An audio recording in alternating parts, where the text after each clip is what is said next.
Corona की तीसरी लहर को लेकर लोगों में दहशत है और सरकारें अलर्ट पर। इसी बीच स्वास्थ्य मंत्रालय की ओर से बनाई गई कमेटी के डॉक्टर एनके अरोड़ा ने डेल्टा वेरिएंट को लेकर बड़ा बयान दिया है। एनके अरोड़ा के मुताबिक डेल्टा वेरिएंट B16172 कोरोना के अल्फा वेरिएंट से ज्यादा तेजी से फैल रहा है। डॉक्टर एनके अरोड़ा के मुताबिक कमेटी की कोशिश यही है कि कोरोना के सभी वेरिएंट पर नजर रखी जा सके और किसी भी नए वेरिएंट को फैलने से पहले ही काबू में लाया जा सके।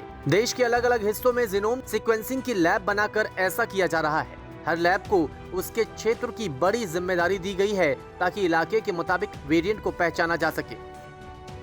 भारत समेत दुनिया भर में कहर बरपाने वाले डेल्टा वेरिएंट पर डॉक्टर एनके अरोड़ा ने आगे कहा है कि B16172 जिसे डेल्टा वेरिएंट कहा गया है, ये अक्टूबर 2020 में ही भारत में मिला था। भारत में कोरोना की दूसरी लहर के पीछे इसी का हाथ है। महाराष्ट्र समेत अन्य राज्यों में भी इसके सबसे ज्यादा मामले सामने आए थे। डॉक्टर एनके अरोड़ा के मुताबिक डेल्टा वेरिएंट कोरोना के पिछले वेरिएंट यानी अल्फा से 40 से 60% ज्यादा तेजी से फैलता है। स्टडी में ये सामने आया है कि डेल्टा वेरिएंट की वजह से लंग्स और बाकी अंगों में ज्यादा प्रभाव होता है। वहीं डेल्टा प्लस वेरिएंट को लेकर डॉक्टर एनके अरोड़ा ने कहा है कि अभी इसके 55 से 60 केस सामने आए हैं जो कुल 11 राज्यों से हैं। अब इस वेरिएंट पर स्टडी हो रही है। डेल्टा वेरिएंट को लेकर डॉक्टर ने बताया कि कोरोना के इस वेरिएंट के खिलाफ वैक्सीन काम कर रही है। हालांकि चिंता के विषय ये है कि पूर्वोत्तर के जिन राज्यों में कोरोना फिर से तेजी से बढ़ रहा है, वहां पर यही डेल्टा वेरिएंट ही मुख्य कारण हो सकता है।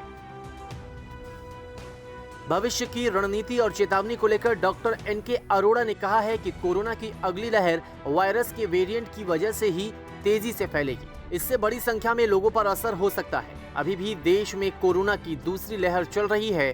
कोई भी भविष्य की लहर को कंट्रोल किया जा सकता है या टाला जा सकता है अगर लोगों को टीका लग पाए। लोगों के कोरोना के नियमों को जरूर पालन करना चाहिए। कोरोना की तीसरी लहर को लेकर लगातार आशंका जताई जा रही है। बीते दिनों पीएम मोदी ने भी कहा था कि हम तीसरी लहर के मुहाने पर खड़े हैं। ऐसे में पर्यटन स्थलों से भीड़ की जो तस्वीरें आ रही है वो बेहद चिंताजनक है। कोरोना की किसी भी वेरिएंट से बचने के लिए जरूरी है मास्क लगाना और साथ ही साथ सामाजिक दूरी का पालन करना, लगातार हाथों को धोना और साथ ही बिना किसी हिचकिचाहट वैक्सीन की दोनों डोज लेना। वैक्सीन को ही कोरोना से लड़ने में सबसे कारगर हथियार माना गया है। जानकारों का यह भी मानना है कि 23 वैक्सीनेशन से ही कोरोना की तीसरी लहर को टाला जा सकता है।